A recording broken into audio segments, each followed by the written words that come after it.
గతంలో చాలా మంది పెద్దోళ్ళు కూడా అంటా ఉండేది ఏంటంటే బంగారం అసలు ఊహించనంత రేంజ్కి వెళ్ళిపోతుంది.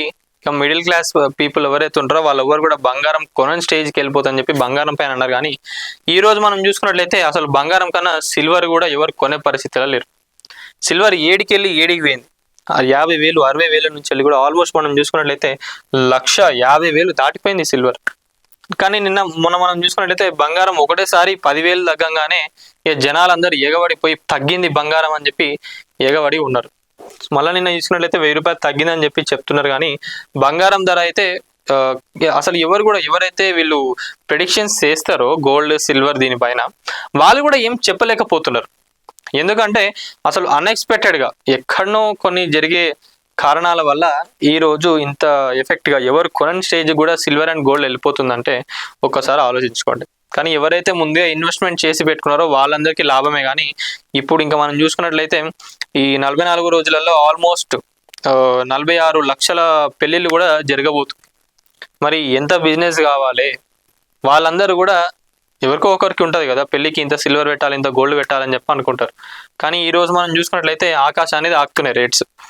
దానికి సంబంధించి నిన్న మళ్ళీ తగ్గిన బంగారం ధర వరుసగా రెండో రోజు పెరిగిన వెండి అయితే పెరుగుకుండా పోతానే ఉన్నది. వెండి అయితే తగ్గిన దాఖలే లేవు.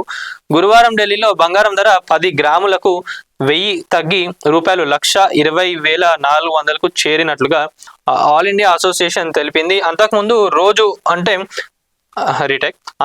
రోజు అంటే బుధవారం ఢిల్లీలో బంగారం ధర 2,600 పెరిగి 1,24,400కు చేరుకుంది. మరోవైపు వెండి ధర మాత్రం వరుసగా రెండో రోజు పెరిగింది. గురువారం వెండి ధరకు కిలో 3,300 పెరిగి 1,55,000కు చేరుకున్నది. బుధవారం వెండి ధర కిలోకు 6,700 పెరిగింది. అది ఎంతగానో పెరుగుతుంది చూడండి సిల్వర్.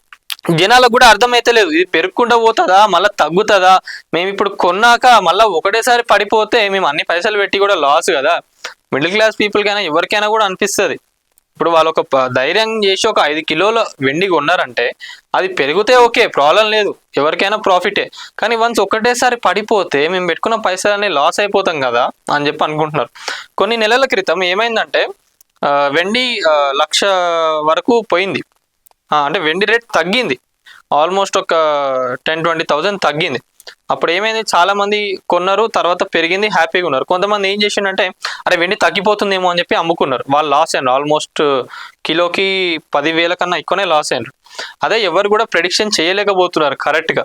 కానీ ఎవరైతే నిజంగా వాంటెడ్ ఉంది అంటే కొంతమంది నిపుణులు ఏం చెప్తున్నారంటే లేదు నిజంగా మాకు వాంటెడ్ ఉంది, మేము ఇట్లా పెట్టబోతున్నాము అనుకున్న వాళ్ళు ఎవరైతే ఉన్నారో వాళ్ళు కొనుక్కోండి. లేదు మేము ఇన్వెస్ట్మెంట్ ప్లాన్ లెక్క గోల్డ్ అండ్ సిల్వర్ కొనాలి అని అనుకుంటున్నామంటే వాళ్ళ గురించి మేము ఏం చెప్పలేమని చెప్పి కూడా ఎవరైతే దీని గురించి చెప్తారో గోల్డ్ అండ్ సిల్వర్ గురించి వాళ్ళే అంటున్నారు. మరి ఇంకా గోల్డ్ రేట్ ఎంతవరకు చేరుతుంది, ఎక్కడి వరకు చేరి ఆగుతుంది, సిల్వర్ కూడా ఎంతవరకు పోతుంది ఏందనేది మీరేమనుకుంటున్నారు ఏందనేది ఒకసారి కామెంట్లో తెలపండి. వీడియో చూస్తున్న వాళ్ళు ఎవరైతే ఉన్నారో ప్రతి ఒక్కరు వీడియోని లైక్ చేయండి, షేర్ చేయండి, అట్లనే ఛానల్ని సబ్స్క్రైబ్ చేసుకోండి. Thank you.